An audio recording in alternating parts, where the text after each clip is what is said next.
အားလုံးပဲမင်္ဂလာပါဘုံတူတာဒီတင်ဆက်ပေးနေတဲ့ Did you know နဲ့ AI မြန်မာ team ကနေကြိုဆိုပါရစေကဘာကြီးပေါ်တွင်လူသားတို့၏ပထမဆုံးခြေရာများသည့်မိသည့်ချင်းကစတင်ခဲ့သည်ကိုတင်သိပါသလားထိုခေတ်ကသူတို့၏ဘဝနေထိုင်မှုပုံစံအတုံးပြုခဲ့သောကိရိယာများနှင့်အမှုပညာများမှာယနေ့ခေတ်ကျွန်တော်တို့ဘဝနှင့်မိများကွာခြားခဲ့မည်နီအလိုရှိကြသောထိုအချိန်ကာလတမိုင်းမတင်မီကြောက်ခိ၏အနှစ်သာရကိုမြမမီပုံမှာရှာဖွေဖော်ထုတ်ကြည့်အောင်ပါမြန်မာနိုင်ငံ၏နယ်နိမိတ်အတွင်း၌တွေ့ရှိရသောကြောက်ခိအထောက်ထားများသည့်အလွန်အဖိုးတန်လာပါလေအထူးသဖြင့်ပကံညောင်ဦးဒေတာနှင့်မကွေးတိုင်းဒေတာကြီးအတွင်းရှိတမိုင်းမတင်မီကာလကလူသားတို့၏နေထိုင်မှုအခြေချရာဒေတာများကိုတူးဖော်တွေ့ရှိခဲ့ရခြင်းဖြစ်ပါလေဤဒေတာများမှထွက်ရှိလာသောရှေးဟောင်းကိရိယာများနှင့်အယိုးစုများသည့်တမိုင်းပညာရှင်များနှင့်ရှေးဟောင်းသူတေသနာပညာရှင်များအတွက်အလွန်အရေးပါသောအချက်လက်များကိုပေးစွမ်းခဲ့ပါလေကျောက်ခေတ်၏အစားဆုံးကာလများတွင်လူသားများတွင်အလွန်ရိုးရှင်းသောကိရိယာများကိုအသုံးပြုခဲ့ကြပါသည်။မိကျောက်ကဲ့သို့ပျော်ပြောင်းသောကျောက်တုံများကိုထုခွဲလျင်လိုအပ်သလိုပုံစံအမျိုးမျိုးပြုလုပ်ခဲ့ကြပါသည်။ဤကိရိယာများကိုအမဲလိုက်ရာတွင်တစ်ပင်ပန်းမှန်များခုတ်လဲရာတွင်အသားများကိုလီးဖြတ်ရာတွင်နှင့်အခြားအမျိုးမျိုးသောနေစဉ်လုပ်ငန်းဆောင်တာများတွင်အသုံးပြုခဲ့ကြပါသည်။ထိုခေတ်ကလူသားများ၏အဓိကစားဝတ်နေရေးမှာအမဲလိုက်ခြင်းနဲ့တစ်တီတစ်ဦးများရှာဖွေစားတော့ခြင်းလိုဖြစ်ပါတယ်။သူတို့ဒီအုပ်စုငယ်များဖြင့်ပူးပေါင်းကဒရိဖ်ဆန်များကိုအမဲလိုက်ခဲ့ကြပါတယ်။အချို့သောဒရိဖ်ဆန်ကြီးများဥပမာအားဖြင့်စင်ကျွဲနွားမျိုးကွဲညာနဲ့သမင်များ၏အယိုးများနဲ့သွားများကိုရှေးဟောင်းသူတေသနာအရတွေ့ရှိခဲ့ရပါတယ်။မီးကိုထိန်းချုပ်နိုင်စွမ်းသည့်ကြောက်ခေလူသားများအတွက်အလွန်ကြီးမားသောတိုးတက်မှုတစ်ခုဖြစ်ပါတယ်။မီးဒီသူတို့ကိုအေးတံမှကာကွယ်ပေးပြီးအမောင်ကိုတွန်းလှန်နိုင်က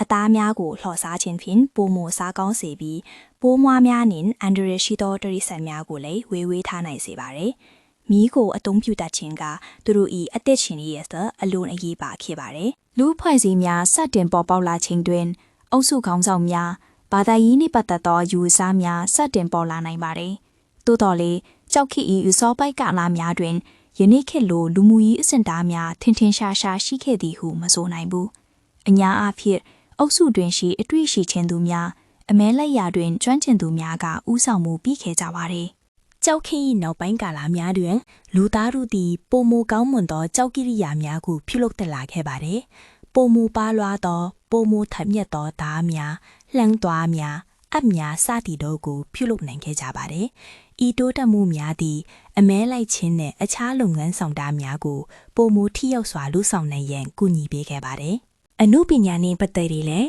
ကြောက်ခိလူသားများ၏ဖန်တီးမှုများကိုတွေ့ရှိရပါတယ်။အချို့သောကူများ၏နိုင်ရန်များပေါ်တွင်တေရစ်ဆန်များလူရုပ်များနှင့်အခြားပွန်တန်တန်များကိုရေးဆွဲထားသည်ကိုတွေ့ရှိရပါတယ်။ဤပန်းချီကားများသည်သူတို့၏ဘဝအတွေ့အခွင့်များယုံကြည်မှုများနှင့်တဘာဝကိုသရုပ်ဖော်ထားခြင်းဖြစ်နိုင်ပါတယ်။မြမကြောက်ခိယဉ်ကျေးမှုသည်ရှေးလျားသောသမိုင်းကြောင်းကိုဖြတ်သန်းခဲ့ရပါတယ်။နှစ်ပေါင်းထောင်ချီတောင်းချီကြာမြင့်ခဲ့သောကာလအတွင်းလူသားများသည်အခြေခံလူပေါင်းအဖွဲ့အစည်းမှပုံမူရှုထွေးသောဘဝနေထိုင်မှုပုံစံများသို့တဖြည်းဖြည်းကူးပြောင်းခဲ့ကြပါတယ်။ဤတိုးတက်မှုများသည်နောက်လာနောက်သားများအတွက်အုတ်တချတဲ့တပွင့်အဖြစ်အထောက်အကူပြုခဲ့ပါတယ်။ဩစတြေးလျနိုင်ငံမှာ Homo sapiens မျိုးစိတ်၏ရှေးကြဆုံးသက်တည်အထောက်အထားများမှာနှစ်ပေါင်း635ခန်းတက်တန်းရှိသည်ဟုခန့်မှန်းရပါတယ်။သို့တော်လည်းအာဖရိကပြင်ပတွင်လူသားများစတင်အခြေချသည်မှာနှစ်ပေါင်း9005မှ9000ကြားခန့်မှန်းရပါတယ်။မြန်မာနိုင်ငံ၏ကြောက်ခေတ်တက်တန်းကိုလည်း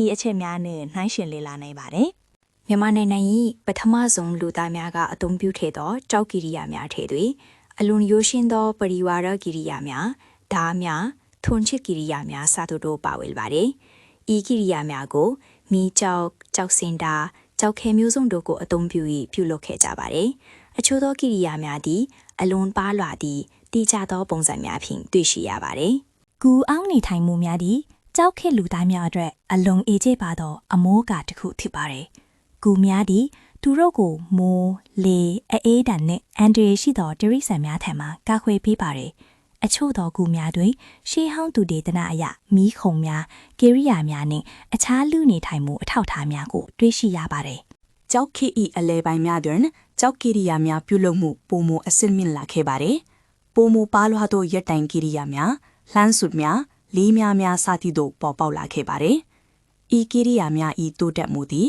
ပိုမိုကြီးမားသောတရိဆိုင်များကိုအမဲလိုက်နိုင်ရန်နှင့်ပိုမိုအလန်းဝေးသောနေရာများသို့တွားရောက်နိုင်ရန်ကူညီပေးခဲ့ပါတယ်။ တဘာဝပတ်ဝန်းကျင်နဲ့သက်ဆိုင်သောအသိပညာသည်ကြောက်ခေလူသားများအတွက်အလွန်ရေးပါခဲ့ပါတယ်။သူတို့သည်မြည်သည့်အပင်များစားသုံးနိုင်သည်မြည်သည့်တဲဆန်များကိုအမဲလိုက်ရမည်။ရာသီဥတုပြောင်းလဲမှုများကိုမြည်သူရင်ဆိုင်ရမည်အစသည်ကိုကောင်းစွာနားလည်ခဲ့ကြပါတယ်။ဤအသိပညာသည်သူတို့၏အသက်ရှင်ရေးနှင့်ဖွံ့ဖြိုးတိုးတက်ရေးအတွက်အလွန်ရေးပါခဲ့ပါတယ်။ အလွန်ရှိကြသောကြောက်ခက်ကစတင်ခဲ့သောယဉ်ကျေးမှုအလွှာများသည်မြန်မာနိုင်ငံ၏လူ့အဖွဲ့အစည်းဖွံ့ဖြိုးတိုးတက်မှုတွင်အလွန်အရေးပါသောအခန်းကဏ္ဍမှာပါဝင်ခဲ့ပါသည်။ယနေ့ခေတ်ကျွန်တော်တို့တွေ့မြင်နေရသောယဉ်ကျေးမှုအမွေအနှစ်များ၏အစောဆုံးအမိများသည်ထိုခေတ်ကလူသားတို့၏ဘဝနေထိုင်မှုပုံစံများတွင်တည်ရှိနေပါသည်။ ရှေးဟောင်းသုတေသနပညာရှင်များ၏ကြိုးပမ်းမှုများကြောင့်မြန်မာကြောက်ခေလူသားများ၏ဘဝနေထိုင်မှုတွင်ပတ်သက်သောအချက်အလက်များကိုပိုမိုသိရှိလာခဲ့ပါသည်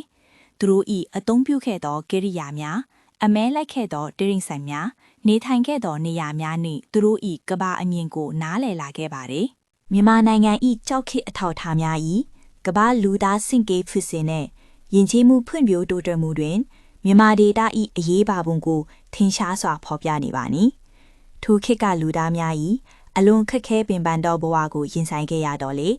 သူတို့၏ဉာဏ်ရည်နှင့်ကြိုးစားမှုများကြောင့်ယနေ့ခေတ်ကျွန်တော်တို့ခန်းစားနေရသောအကျိုးကျေးဇူးများ၏အစကိုပေးစွမ်းခဲ့ပါသည်။ထိုခေတ်ကလူသားများသည်ပတ်ဝန်းကျင်ကိုအလွန်နီးကပ်စွာမိခိုနေထိုင်ခဲ့ကြပါသည်။တဘာဝတရား၏စီးမြူးများကိုလေးစားလိုက်နာခြင်းဖြင့်သူတို့သည်အသက်ရှင်ရပ်တည်နိုင်ခဲ့ကြပါသည်။ယနေ့ခေတ်တွင်ကျွန်တော်တို့သည်တဘာဝကိုအလွန်အမြင်အသုံးချနေကြတော့လေ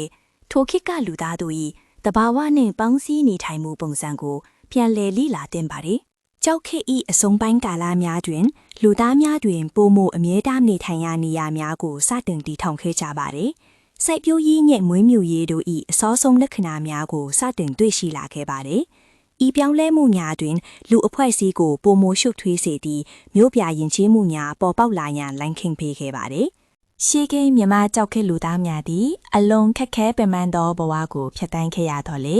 သူတို့၏ဉာဏ်ရည်တည်ထွေမှုနှင့်အသက်ရှင်လို့စိတ်တို့ကအန်တခန်းထွေရခဲ့ပါသည်။သူတို့၏ကြောက်ကိရိယာများကိုယ်နိုင်ရန်စရေးပန်းခေများနှင့်အခြားရှေးဟောင်းအထောက်အထားများသည်သူတို့၏ဘဝအကြောင်းကိုပြောပြနေပါသည်။ထိုခေတ်ကလူသားတို့၏အမှုပညာဖန်တီးမှုများသည်သူတို့၏ကဘာအမြင်နှင့်ဝိညာဉ်ရေးရာကဘာတို့နားလည်ရန်အထောက်အကူပြုပါသည်။